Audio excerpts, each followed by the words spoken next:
வந்தோம், தொழுதிட வந்தோம், தூயவரே சுவையே. தலைப்பு அந்நீரை கண்டேன். தலைப்பில் ஏசியா 38 அதிகாரம் 10 வசனத்தில் ஒரு அல்ப கொஞ்சம் எழுதுகிறது. எது பேசும் கேட்குறோம். ஏசியா 38 அதிகாரம் அந்நாட்களில் எசேக்கியா மரத்துக்கு எதுவாய் இருந்தான். அது ஏசியா ஆதிப்பட்டு மரணத்துக்கு எதுவாக இருந்தார் என்றால் இப்போ உதயத்திலே ஏதோ மரணத்துக்கு எதுவாக இருக்கும்போது நாமத்தில் போய் இப்போது கர்த்தர் மரணத்தை நீக்கியிருக்கிறார். கலாக்காட்சியில் முடியாத குடும்பம் பல இடங்களில் வந்து மரணத்துக்காக மரக்கட்டை அறுத்து அந்த தீவனை கொடுத்து உயிரோடு வைத்திருக்கிறார். அதே போல் அந்நாட்கள் எசேக்கியா மரணத்துக்கு ஏதுவாக இருந்தார். ஆமோஸின் குமாரனாகிய ஏசியா தீர்க்கதரிசி வந்து அவனை நோக்கி நீர் போது வீட்டு காரியத்தை ஒழுங்குபடுத்தும் அழைக்க மாட்டீர் என்று கத்த சொல்கிறான். ஏசியா தீர்க்கதரிசி எசேக்கியாகிட்ட நீர் வீட்டு காரியத்தை ஒழுங்குபடுத்தும், நீர் பிழைக்க மாட்டேன் என்று திட்டவட்டமாக எசேக்கியாவிடம் கொண்டு ஆவியாந்து பேசுகிறேன். ஏசப்பா தான் தீர்க்கதரிசி அனுப்பி என்ன பேசுகிறேன்னா, நீர் பிழைக்க மாட்டேன், ஒரு வீட்டு காரியத்தை ஒழுங்குபடுத்தும் என்று ஏசியா பேசுகிறேன் நாம் பார்க்குறோம்.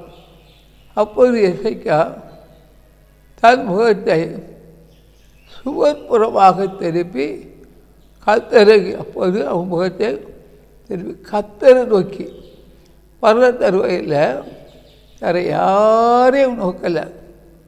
உலகத்தில் உள்ள ஒன்றை நோக்கலை, அவன் பணத்தை நோக்கலை, அவன் வீட்டை நோக்கலை, ஆசையை நோக்கலை, மனைவியை நோக்கலை, குடும்பத்தை நோக்கலை, ஒரு கர்த்தரை நோக்கி கர்த்தாவே நான் உமக்கு முன்பாக உண்மையும் மன உத்தமாய் நடந்து உமது பார்வைக்கு தலமான் செய்தேன். அப்போ எசேக்கியா சொல்கிறார், கர்த்தாவே உமக்கு முன்பாக உண்மையும் மன உத்தமாய் நடந்து தலமானதை செய்தேன் என்பதை நினைத்தாலும் என்று விண்ணப்பம் பண்ணி எசேக்கியா மிகத்தான் அவன் கர்த்தர் பார்க்க உண்மையாக நடந்திருக்கிறான், உத்தமாக நடந்திருக்கிறான், நேர்மையாக நடந்திருக்கிறான்.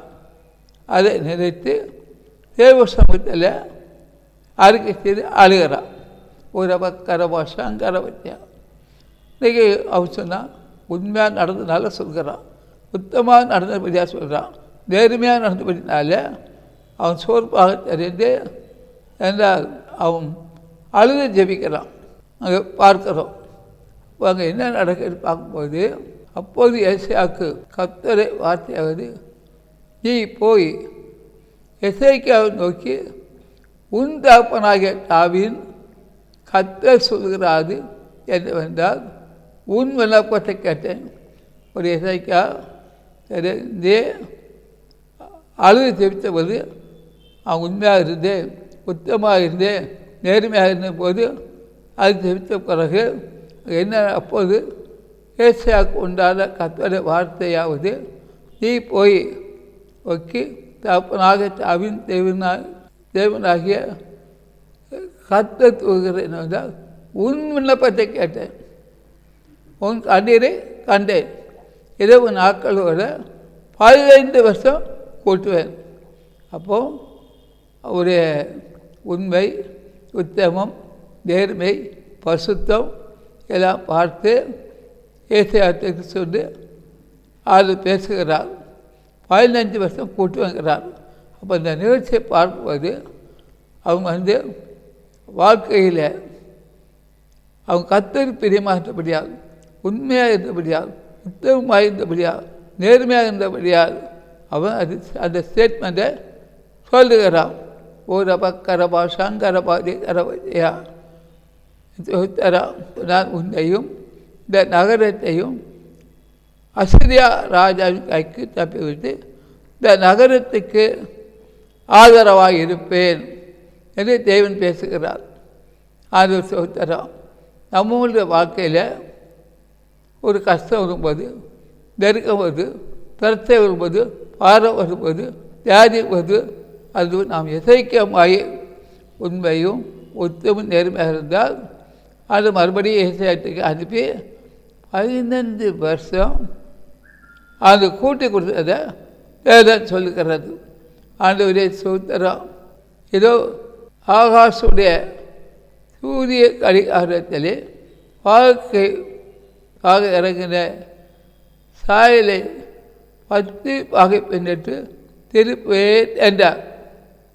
அது சொன்ன இந்த வார்த்தையின்படி கர்த்தர் செய்வார் என்பதை கர்த்தரால் உனக்கு அடையாளமாக இருக்கும், உனக்கு அடையாளமாக இருக்கும் என்று சொல் என்றார்.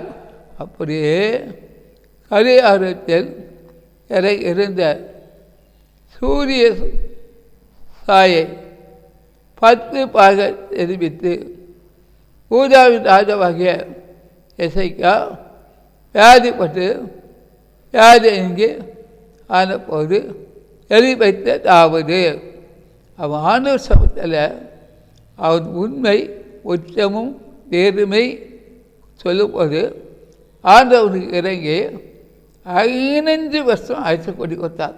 நம்ம ஒவ்வொருவரும் அதே போல் அவளோட வாழ்க்கையில் நான் பிறந்திலிருந்து உண்மையும் உச்சமும் நேர்மையாக இருந்தேன். ஒரு நாளும் நான் அறிக்கை செய்யும்போது நாம் ஜீவன் பெறுகிறது, ஆயுசு பெறுகிறது, இல்லை வேதம் உறுதிப்படுத்துகிறது. ஆண்டவர் சோத்திரம். நான் என் பூர்ண வருஷங்களுக்கு தேராமல் பாராட்டு வாசலுக்கு உட்படுவேன் என்று என் நாட்கள் அற்புத போது சொன்னேன் என்று சொல்கிறார். ஊரபக்கரபா சங்கரபாதி கரபதியா ஆவியான சோத்திரம். நான் கர்த்தரை இனி நான் உயிரோடு இருக்கிறவர்களின் தேசத்தில் தரிசிப்பதில்லை, இனி உலகத்து குடிகளோடு இருந்து சரி நான் காண்பிலேன்னு சொல்கிறான். இப்போது நிகழ்ச்சியை பார்க்குறவர்களுக்காக ஜெபிக்க போகிறேன். எல்லோரும் சந்தோஷமாக இருங்கள். ஏற்றுக்கிற அருகே மிக சமீபம் ஆயத்தமாக இருக்கவில்லை. அரசியலில் ஏற்று வருகிறார். உலகத்திலே அநேக புத்தர்கள் வரப்போகுது. யாருக்கு எந்த நேரத்தில் புத்தகம் வருது சொல்ல முடியாது, அவ்வளோ புத்தகம் வருது. ஆனாலும் ஆண்டவர் உங்களுக்கு நன்மை செய்வார், தீங்கு வராது. தாத்தா உங்களை தொட மாட்டான், பிகர தொடாது, கஷ்டம் வராது. என் மகனை கேளு, என் மகளை கேளு, கலங்காதுங்க, தீங்காங்க. எசைக்கா கலங்க வேண்டாம். அவன் ஆண்டோட சமூகத்திலே கதறி அழுதான். ஆயிஷா ஆண்டவர் கூட்டி கொடுத்தார். அதே போல் உங்களுக்கும் என்றால் அவன் அறிக்கை செய்து ஆயிஷா கூட்டி உங்களுக்கு கொடுப்பார். ஒரு மகிழ்ச்சி வருது, சமாதானம் வருது, சந்தோஷம் வருது. இகாலத்துடன் அற்புதம் செய்வான், அதிசயம் செய்வான். பெருங்களை தொடாது, சிக்கரம் தொடாது, கஷ்டம் வருது. 3 அற்புதத்தை ஒரு வீட்டார் கண்டு ஆச்சரியப்படுவார்கள். செவ்வாய்க்கிழமை ஒரு அற்புதம் காண்பார்கள். அதே போல் வரக்கூடிய மாதத்திலும் ஒரு அற்புதம் காண்பார்கள். அடுத்த 3 அற்புதம் வீட்டில் கண்டு தந்து கொடுத்தாங்க. இந்த வருஷத்தில் ஒரு என்ன செய்யணுமோ செய்வேன். நான் சொன்ன வார்த்தை நிறைவேறும், நிறைவேற்று. 1ஆம் மாதத்துக்குள்ளே சில சம்பங்கள் நிறைவேறும். அதெல்லாம் பார்ப்பீங்க. கர்த்தர் நேர்ப்பதாக இருக்கிறார், நீ தாட்சி அடையவில்லை. அவர் உன்னை உள்ளுள்ள இடங்கள் பெயர்த்து அமர்ந்த தண்ணி நடத்துவார். ஒவ்வொருவரும் கர்த்தரை நோக்கி கூப்பிடுங்கள். இயேசுடைய வருகை சவிப்போம். நிச்சயமாக சொல்கிறேன், தீவனை கொண்டு சொல்கிறேன். அதுபோது அடுத்த வருஷம்லாம் என்ன நடக்குன்னு தெரியாது. ஒரு 90 நாட்களில் ஒரு சில மாறுதல் வரப்போகுது. அதை நீங்கள் பார்ப்பீங்க. கர்த்தர் சொன்னார், உங்களை பாதுகாக்கிறார், தாங்குகிறார், சுமக்கிறார் என்கிற விளக்குகளை புதிய புதிய விளக்காக கொடுத்து வைக்கிறார். பழைய விளக்கல்ல, எல்லா விளக்கும் பிரகாசமாக இருக்குது. என் தீவில் கொடுத்து வைக்கிறேன். ஒரு தனித்தனியாக பாதுகாக்கிறேன், தனித்தனியாக ஆசிர்கிறேன். எந்தெந்த ஆசீர்வாதத்தை நீ விரும்பிகளோ கிடைக்குமா, கிடைக்காதா, கிடைச்சி விட்டாரு. ஆதி அப்போஸ்தலர் காலத்தில் நடந்த அற்புதம் நடக்கும், அதிசயம் நடக்கும், குறைவு இருக்காது, நிறைவாக இருக்கும். எந்தெந்த கஷ்டம் யாருக்கு இருந்தாலும் நீக்குது. அதே விட வியாதி கடந்து போகிறது, சாத்தான் கடந்து போகிறான், கட்டு அறுக்கப்படுகிறது. ஒரு கற்பப்பையில் கற்பம் தரிக்கலை, ஆனால் கற்பம் தரிக்கிறது. குழந்தை இல்லாத கற்பம் தரிக்கிறது. விருது வராதவங்களுக்கு விருது வருகிறது. எந்தெந்த ஆசீர்வாதத்தை விரும்பி நீங்கள் ஜெபிக்கிறீர்களோ அதெல்லாம் ஆய்க்க செய்து கொடுக்கிறார். உதபக்கரபசியா அற்புதம் நடந்துவிட்டது. சந்தோஷமார்கள். ஏற்றுக்கு ஆபத்து நிறுத்தும் உயர்த்தப்படுவீர்கள். கர்த்தர் உங்களுக்காக எல்லா அற்புதத்தையும் செய்வார். தாத்தா உங்களை தொட மாட்டான், விற்கிறவங்களை தொடாது. என் ஜீவனை கொண்டு சொல்கிறேன். எல்லா வெளிச்சம் இல்லை, பலோத்தர வெளிச்சம், அக்கினி வெளிச்சம், அபிஷேக வெளிச்சம் வருகிறது. ஒவ்வொரு நாளும் உங்களை பாதுகாத்து தாங்கிக் கொள்கிறேன், சுமந்து கொள்கிறேன், ஏந்து கொள்கிறேன். ஒரு அற்புதமாக 2 அற்புதம் அநேகங்களுக்கு இந்த தேவனுடைய வார்த்தை அற்புதம் நடந்தாச்சு. சத்துவங்களை விட்டு போகுது, விக்கிரம் போகுது, கஷ்டம் போகுது. அழிவிலிருந்து அநேகர் மீட்கப்படுகிறார்கள் என்று கர்த்தர் சொல்கிறார். எல்லோரும் சந்தோஷமாக இருங்கள். கர்த்தர் சொன்ன வார்த்தையை நம்புங்க. அது அவருடைய வார்த்தை, அது ஆமென் ஆமிற்கு.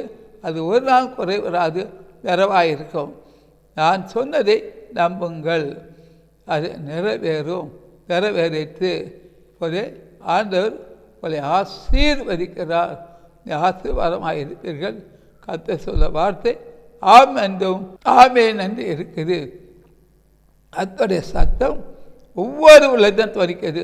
உங்களுக்கு எந்தெந்த நன்மை வேண்டுமோ எல்லாம் கொடுத்து உங்களை ஆசீர்வதிக்கிறேன். நீ ஆசீர்வாதத்திற்காக ஒரு நாளும் புதிய புதிய ஆசீர்வாதம் நடத்துவார். இந்த நிகழ்ச்சி பார்க்குற ஒருவரையும் தனித்தனி ஆசீர்வதிக்கிறோம். இந்த ஊழியத்துக்காக செய்வீங்க. ஒவ்வொரு சனிக்கலையும் அரிசேப்பராக ஒரு உபாச கூட்டம் அந்த ஜெபத்தை கலந்து கொள்ளுங்க. கர்த்தரை ஆசீர்வதிப்பார். ஆமே ஆமே ஆமே. மேலும் தேவ ஊழியரை நீங்கள் தனித்தனியாக சந்தித்து ஜெபிக்க விரும்பினார் ஒவ்வொரு நாளும் அதிகாலை 5 மணி முதல் காலை தொழுகையில் நீங்கள் கலந்து கொண்டு சகோதரர் அவர்களை சந்தித்து ஜெபித்துக் கொள்ளலாம். மேலும் விவரங்களுக்கு தொடர்பு கொள்ள சுவிசேஷகர் எஸ் தங்கசாமி, தொலைபேசி எண் 26574550, 26574551, செல்போன் 9383344445. புத்தூர் அதிசய பராக்கா தீர்க்க தரிசன ஊழியங்கள் நடத்தும் பரிசுத்த உபவாச ஜெப கொடுகை நடைபெறும் இடம் அதிசய பராக்கா தீர்க்க தரிசன ஊழியங்கள் 71 மௌனசாமி தெரு, ஆம்பத்தூர் ஓச்சி. இதில் சிறப்பு ஜெபம் மற்றும் தேவ செய்தி அளிக்க இருக்கின்றவர் தீர்க்கதரிசி சுவிசேஷகர் எஸ் தங்கசாமி அவர்கள். அன்பானவர்களே, இந்த உபவாச கூட்டத்தில் கலந்து கொண்டு தேவ ஆசீர்வாதங்களை பெற்று செல்ல அன்புடன் அழைக்கப்படுகின்றீர்கள். தேவைகளுக்கும் மேலும் ஆலோசனைகளுக்கும் நீங்கள் தொடர்பு கொள்ள வேண்டிய முகவரி சுவிசேஷகர் எஸ் தங்கசாமி, 71 மௌனசாமி தெரு, ஆம்பத்தூர் ஓச்சி, சென்னை 53.